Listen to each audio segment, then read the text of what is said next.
Selamat datang di animasi Donghua Spoiler. Om dan Tante, jangan lupa seruput kopinya, kencangkan sabuk pengaman, mari kita mulai. Pada episode sebelumnya diceritakan, Xiaoyan selesai main enak-enakan sama sang ratu. Lalu ia memasuki lantai kedua menara pembunuhan. Selanjutnya, dia dikepung 3 orang keabadian kaisar. Namun, mereka berhasil dikalahkan oleh Xiaoyan. Dan scene pun berganti. Itu adalah bagianmu. Jangan melarikan diri seperti wanita pelacur, ucap Xiaoyan dengan sungguh-sungguh. Pria itu pun tersenyum masam. Tampaknya tidak mungkin bagi dirinya untuk mundur. Sepertinya satu-satunya cara untuk membunuhnya adalah dengan menggigit peluru.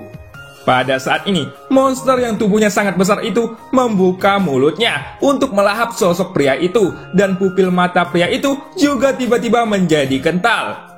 Segera, gigit tajam yang mengerikan milik monster itu menggigit tombak panjang yang ditusuk oleh pria itu. Dan ada suara logam bertabrakan. Tapi, tombak milik pria itu ternyata berhasil menembus kepalanya. Terlepas dari tombak yang menusuk bagian belakang kepalanya, di sepanjang tubuh tombak yang ramping, 5 cakar tajam seperti pisau baja langsung melesat ke arah pria itu. Hingga menyebabkan pria itu pun harus meninggalkan tombaknya untuk mundur terlebih dahulu. Setelah itu, sosok monster mengerikan itu berkibar di udara dan dia segera mengeluarkan tombak panjang yang menembus dahinya. Namun ternyata, monster itu tidak membuangnya. Ia malah memegang tombak itu dengan tangannya sendiri dan membuat monster memegang senjata yang sama persis pria itu lakukan sebelumnya. Sialan! Binatang buas ini sebenarnya memiliki kecerdasan untuk meniru orang lain, ucap pria itu dengan penuh amarah. Kemudian, sebuah tombak panjang kembali muncul di tangannya. Dan sepertinya, tombak panjang ini lebih kuat dari yang sebelum. Tapi, detik berikutnya, pria itu berteriak dengan sangat keras. Lalu, bayangan tombak yang diselimuti oleh kekuatan menakutkan itu pun melesat ke arah monster itu, seperti hembusan hujan badai. Sementara itu, Xiaoyan yang berada tidak jauh dari pertempuran mereka. Dia pada saat ini tengah melipat tangan di dadanya dan menonton pertempuran ini dengan acuh tak acuh. Namun, setelah pria itu menjadi lebih serius, monster itu akhirnya jatuh di bawah serangan tombaknya. Kepala monster itu terpotong dan sebuah lubang besar langsung menembus. Pada saat ini, setelah sosok monster mengerikan itu akhirnya dikalahkan, tubuhnya perlahan menghilang dan berubah menjadi pil energi. Lalu, tanpa Xiaoyan duga, pria itu tampaknya memiliki kesadaran tertentu. Ia langsung mengambil pil energi itu dan memberikannya kepada Xiaoyan. Monster ini seharusnya menjadi kultivator kaisar keabadian sebelum mereka mati. Sayang sekali, mereka malah berubah seperti ini, ucap Xiaoyan sambil menghela napas berat, dan pria itu juga mengangguk dengan menyesal. Itu benar tuan, benar sangat disayangkan. Tapi itu semua demi warisan Dewa Iblis.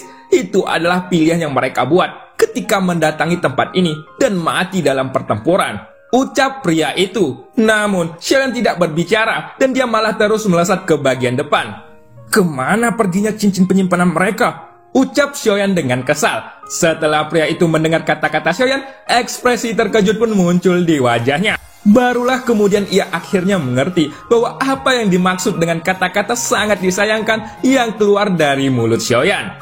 Pada saat ini, kedua orang itu berjalan beriringan. Pria itu di depan dan Xiaoyan di belakang. Ketika di perjalanan, hal yang mengerikan pun terjadi. Ada cahaya dingin yang melesat dari sekeliling mereka. Pria itu langsung mengeluarkan tombaknya. Lalu, kekuatan keabadian melonjak dari dalam tubuhnya. Dan kecepatan tombak itu seperti bayangan ketika menahan serangan musuh. Pada saat berikutnya, ada 3 sosok yang bergerak menuju pria itu dari arah yang berbeda. Mata pria itu pun tiba-tiba tenggelam. Itu karena bukan dia takut, tetapi karena dia berpikir mengapa mereka semua datang ke arahnya. Secara logika, orang-orang ini akan sama seperti sebelumnya. Karena dalam hal ini, Xiaoyan akan dianggap sebagai umpan yang sempurna. Namun ketika pria itu menoleh untuk melihat sekitar, ia akhirnya menyadari bahwa sosok Xiaoyan ternyata telah menghilang selama beberapa waktu sebelumnya.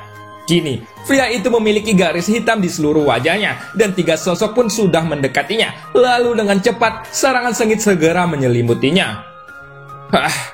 Ada satu di langkah kedua, ada dua orang di langkah pertama. Baiklah kalau begitu, beraninya kalian membuat kesalahan dengan kekuatan seperti itu, ucap pria itu dengan penuh emosi. Namun ternyata ada sebuah formasi di belakang mereka. Itu sama yang dilakukan sebelumnya terhadap Xiaoyan. Tampaknya kekuatan formasi ini dapat menghancurkan tubuh manusia secara langsung, dan formasi itu pun langsung berputar hingga melesat ribuan sinar cahaya. Jelas, sudah terlambat bagi pria itu untuk mundur pada saat ini. Sinar kekuatan penghancur tampaknya menguapkan lapisan kulit dan daging pria itu. Lalu, sosoknya pun meraung dengan jeritan yang sangat menyakitkan. Setelah memakan waktu beberapa saat, formasi itu pun perlahan menghilang. Terlihat bahwa sosok pria itu pun terhuyung-huyung dan tidak ada 1 inci kulit yang utuh. Seluruh kulit di tubuhnya tampak sudah dilepaskan. Tetapi kekuatan pemulihan yang mengerikan dari kekuatan keabadian mampu memperbaikinya dengan kecepatan yang sangat menakutkan. Dan seluruh tubuh pria itu kini penuh dengan aura. Namun secara alami, mereka bertiga tidak akan memberikan pria itu waktu untuk memulihkan dirinya. Segera, 3 tali ringan melesat ke arah pria itu dan langsung mengikat tubuh pria itu dengan erat. Tapi, tampaknya tali ringan itu mengandung racun yang mencegah pemulihan dan menyebabkan pria itu kembali menjerit kesakitan dengan tidak berdaya. Lalu, sosoknya yang memakai pedang menghampiri untuk menusuk jantungnya. Sosok pria yang diikat dengan tali itu tidak bisa bergerak sama sekali, dan dia jelas akan dikepung sampai mati oleh 3 orang ini. Namun tiba-tiba, sebuah penguasa raksasa melesat dari ujung yang jauh, dan pada saat yang kritis ini, penguasa raksasa itu langsung memblokir pedang yang akan menusuk jantung pria itu. Kemudian, pria dengan pedang itu pun mengubah ekspresinya, langkah mundur dan melihat ke arah di mana penguasa raksasa itu terbang. Dan dia akhirnya melihat sosok Xiaoyan yang tengah berjalan dari sana tanpa tergesa-gesa.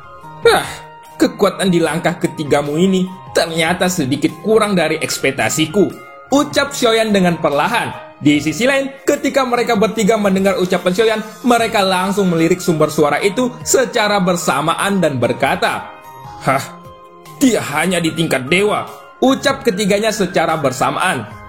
Qi Gao, pergi dan bunuh dia, ucap pemimpin mereka. Setelah dia selesai berbicara, seseorang yang bernama Qi Gao pun langsung melesat. Telapak kakinya melangkah maju dengan sangat cepat, dan telapak tangannya yang terangkat berisi kekuatan keabadian juga langsung menghantam tubuh Xiaoyan. Di udara, Qi Gao menatap Xiaoyan dengan dingin dan ada ekspresi menghina di wajahnya. Itu bukan karena dia sombong, tetapi karena dia adalah kaisar keabadian. Jadi, secara alami memandang rendah dewa pertempuran. Segera setelah itu, sosok Qi Gao mendengus dingin. Ia menyerang Xiaoyan dengan telapak tangannya yang berukuran 100 kaki. Pada saat Xiaoyan melihat sosok mendekat dengan telapak tangan raksasa itu, tubuh Xiaoyan pun tiba-tiba bergerak dengan sangat cepat. Dan dia benar-benar menembus telapak tangan raksasa itu secara langsung. Namun hanya 1 pukulan, Xiaoyan dapat melumpuhkan orang itu dan membuat kedua orang lainnya ketakutan. Pria di langkah kedua pun berniat untuk melarikan diri. Namun ketika dia berbalik, Xiaoyan ternyata sudah berada di depannya dan dia mengarahkan tinjunya pada pria itu. Jika kamu masih ingin kabur, kamu akan berakhir dengan cara yang sama dengannya, ucap Xiaoyan sambil menatap pria itu dengan dingin. Pada saat ini, pria itu tiba-tiba berhenti. Dia menundukkan kepalanya dan kemudian mengepalkan kedua tangannya dengan tubuhnya yang masih bergetar. Tuan, tolong ampuni aku, ucap pria itu dengan ketakutan. Apakah aku punya alasan untuk melakukannya? Ucap Xiaoyan dengan dingin. Tunggu tuan, aku tahu tentang mata air iblis dan aku bisa membawa tuan ke sana, ucap pria itu dengan panik. Xiaoyan pun menoleh sedikit untuk melihat pria yang telah terlepas dari tali. Saat ini, luka di tubuhnya sudah sembuh, namun napasnya masih bergelombang dan belum stabil. Aku sudah menggunakan alasan itu untuk menjadikannya hidup, ucap Xiaoyan sambil menoleh ke arah bawahnya. Apakah tidak ada alasan lain? Ucap Xiaoyan sambil melihat ke arah pria itu dan mengepalkan tinjunya dengan erat. Tuan, ada iblis wanita di mata air itu. Saya tahu di mana dia berada. Dia adalah kultivator di langkah kelima. Tetapi wanita ini sangat galak. Tidak hanya itu, ada juga pria kekar di samping wanita ini. Sejauh yang aku tahu, pria itu tampaknya mempunyai kekuatan di langkah ketiga. Dan dia juga sangat kuat, ucap pria itu dengan panik. Apakah kamu tahu lokasi mereka? Tanya Xiaoyan pada pembunuh itu. Mendengar pertanyaan ini, pria itu pun segera menganggukkan kepalanya dengan tergesa-gesa. Iya tuanku, kami melarikan diri dari mata air itu. Saat ini, mereka masih menyerap energi di dalamnya. Saya dapat memimpin tuan untuk menghindari mereka, ucap pria itu. Tampaknya pria itu berpikir bahwa Xiaoyan akan takut pada sosok mereka berdua dan dia berkata dengan cepat. Kini, Xiaoyan tidak berbicara tetapi sedikit mengangguk. Pria itu pun merasa lega ketika melihat ini. Wajahnya sangat lembut dan dia berpikir bahwa Xiaoyan akhirnya membiarkan hidupnya untuk sementara. Baiklah, ambil orang-orangmu. Kita akan pergi ke sana sekarang juga, ucap Xiaoyan. Xiaoyan berkata dengan dingin dan pria itu pun langsung menganggukkan kepalanya ketika mendengar perintah dari Xiaoyan. Makhluk abadi yang telah dihancurkan oleh Xiaoyan sebelumnya telah memulihkan sebagian besar tulangnya selama percakapan Xiaoyan dengan pria itu dan tindakannya tidak lagi menjadi masalah. Pada saat ini pria yang hampir musnah oleh pembunuh juga sudah pulih sehingga mereka berempat di depan dan Xiaoyan di belakang. Mereka terus bergerak menuju ke bagian dalam dari lantai kedua. Tuan, sejauh yang saya tahu mereka berada di timur dari mata air iblis. Jadi, kita dapat menghindarinya jika kita pergi ke arah barat, ucap pria pembunuh itu. Baiklah, pimpin jalan ke sana, ucap Xiaoyan sambil menganggukkan kepalanya. Namun pada saat ini, Xiaoyan menyebarkan kekuatan jiwanya. Ia menemukan bahwa memang ada dua aura kuat di mata air itu. Namun mereka tidak ada di timur, tetapi malah ada di barat. Sepertinya yang dikatakan pria itu tampaknya ia ingin menjebak Xiaoyan dan mempertemukannya dengan sosok kuat yang ada di mata air iblis itu. Namun, Xiaoyan tidak membongkarnya dan terus membiarkan pria itu memimpin jalan.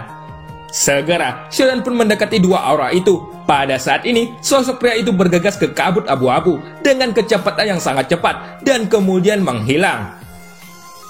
Tuanku, aku sudah membawa semua orang yang tersisa di lantai ini, ucap pria pembunuh itu yang sudah menghilang. Di tengah kabut abu-abu, suara pria yang baru saja menghilang terdengar dan ekspresi semua orang sedikit berubah kecuali Xiaoyan. Sial, kita dijebak olehnya, ucap pria yang masih bersama Xiaoyan. Namun tiba-tiba ada suara yang kuat pun muncul terdengar dari ujung yang jauh. Kerja yang bagus, ucap suara itu. Di dalam kabut abu-abu, pria yang baru saja menghilang itu muncul kembali dan dengan seringai di wajahnya, dia menatap Xiaoyan dengan dingin, bagaikan seekor anjing yang ingin melawan Xiaoyan. Maafkan aku, sepertinya aku melupakan sesuatu. Seharusnya mereka ada di bagian timur, ucap pria itu sambil menyeringai. Begitu kata-kata itu jatuh, muncul tamparan dari belakang pria itu, dan itu langsung menggetarkan udara di sekitarnya. Coba aku lihat, apakah beberapa orang ini adalah yang tersisa di lantai ini, ucap seseorang. Suara kasar itu bergema lagi. Xiaoyan mendengarkan suara itu, tetapi ketika dia mendengarkannya secara saksama, Xiaoyan terlihat tidak asing dengan suara ini. Sementara itu, di ujung yang jauh, berdirilah sosok tinggi yang menatap mereka dengan dingin dan tegas. Bersamaan dengan Xiaoyan, total ada 4 orang. Tetapi, setelah matanya menyapu ke arah Xiaoyan, sosok itu pun tiba-tiba terkejut, seolah-olah disambar petir. Sosok itu pun menggaruk kepalanya dan perlahan berbalik untuk melarikan diri. Tampaknya, sosok ini juga mengenal sosok Xiaoyan. Di sisi lain, meskipun pria yang terbang ke samping sudah ditampar, dia tidak melihat Xiaoyan yang terbunuh, sehingga dengan seringai di wajahnya, pria pembunuh itu sepertinya menunggu untuk melihat pertunjukan yang bagus ini. Tuan, itu mereka. Saya hampir terbunuh olehnya. Anda memanggil saya untuk menyerangnya, ucap pria itu dengan suara keras. Begitu suara ini keluar, sosok besar yang baru saja berbalik kembali melangkah besar dan kemudian kembali menampar pria itu dengan keras. Dasar orang bodoh, kenapa kamu membawa binatang jahat ini kepadaku? Ucap sosok itu. Setelah itu, sosok besar ini berbalik perlahan dan penuh senyum minta maaf dan menatap Xiaoyan yang ada di kejauhan. Saudara Xiaoyan, apakah mereka melakukan sesuatu padamu? Ucap sosok itu sambil tersenyum. Sosok tinggi itu memandang Xiaoyan dengan hormat, yang ternyata ini adalah Senju yang memasuki menara pembantaian dan dipisahkan secara paksa dengan kelompok Xiaoyan. Di sisi lain, kedua keabadian di langkah pertama tiba-tiba lebih ketakutan. Kemudian Senju kembali mengambil langkah besar dan menghantam mereka dengan 2 tamparan. Tuanku, tolong ampuni aku aku akan memenuhi perintahmu, ucap pria itu sambil memandang Senju dengan tak berdaya dan juga ketakutan. Senju tidak memegang tangannya, tetapi mengambil tindakan untuk melenyapkan mereka bertiga. Lalu, setelah membunuh mereka bertiga, mata Senju terkunci pada pria yang masih ada di samping Xiaoyan. Sosok pria yang terakhir tiba-tiba menenggang ketika melihat ini, dan tatapannya berapi-api dari Senju seperti melahapnya. Setelah itu, sosok Senju pun mendekatinya dalam sekejap, dan tamparan besar berisi kekuatan abadi segera menampar pria yang ada di samping Xiaoyan. Apakah aku memerintahmu untuk membunuhnya? Ucap Xiaoyan dengan tiba-tiba. Tubuh Senju pun tiba-tiba membeku dan segera berhenti sambil menatap Xiaoyan dengan ekspresi pahit. Lalu, setelah ditegur oleh Xiaoyan, Senju pun tidak marah lagi, tetapi melangkah maju dengan tangan terentang dan memegang 3 cincin penyimpanan di satu tangan dan 3 pil energi di tangan yang lainnya. Mata pria di samping Xiaoyan pun menjadi sangat aneh. Pada adegan ini, ia tahu bahwa Xiaoyan mempunyai kekuatan yang sangat kuat. Tetapi, dia tidak menyangka bahwa begitu banyak orang kuat yang akan menyerah kepadanya. Dan bahkan, dia tampaknya bersedia menjadi anak buahnya. Apakah kamu terburu-buru dan membunuhnya untuk tetap diam? Dan apakah kamu takut mengungkapkan beberapa rencana? Ucap Xiaoyan sambil melirik Senju. Aku tidak mempunyai rencana apapun. Apa yang Tuan katakan? Hidupku ada di tanganmu. Bagaimana aku berani membuat rencana di belakangmu? Ucap Senju sambil tersenyum masam. Sebelum orang itu dimusnahkan olehmu, aku bisa mendengarnya berkata bahwa kamulah yang memberi perintah. Belum lagi, aku curiga hidupmu masih di tangan orang lain. Ucap Xiaoyan dengan suara pelan. Aku memang membiarkan mereka menarik orang ke tempat ini. Tapi, aku tidak mengira mereka membawa kakak Xiaoyan ke sini. Selain itu, mustahil bagiku untuk mengetahui bahwa kakak Xiaoyan ada di sini atau tidak. Kalau aku tahu, aku akan segera menemuimu, dan situasi seperti ini tidak akan terjadi. Ucap Senju dengan tegas yang menyangkal perkataan Xiaoyan. Selain itu, apa lagi yang kamu sembunyikan dariku? Tanya Xiaoyan sambil melihat cincin di tangannya.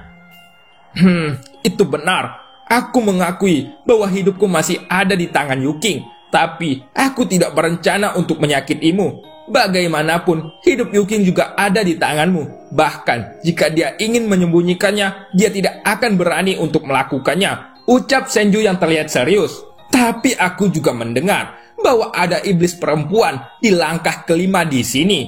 Ucap Xiaoyan sambil memandang Senju. Iblis? Oh, dia memang iblis. Dan begitulah, dia adalah Tai King, ucap Senju dengan suara pelannya. Dan cerita pun berakhir. Sampai jumpa di episode selanjutnya. Sambal terasi dicampur ikan gembung. Terima kasih yang udah bergabung.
加玛帝国云岚宗，萧炎回来了。